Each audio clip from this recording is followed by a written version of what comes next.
Here we have the 2010 Sea Ray 450 Sundancer. This is a white hull boat,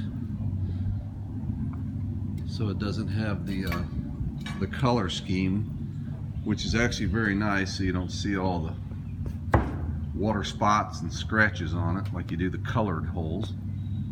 It does have the bow cushions, windlass anchor, remote spotlight.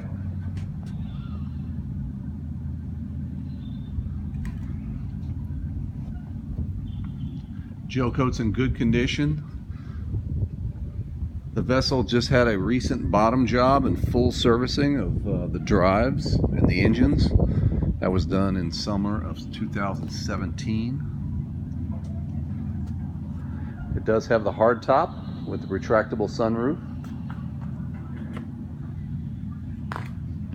In my next video, we'll go inside the cockpit.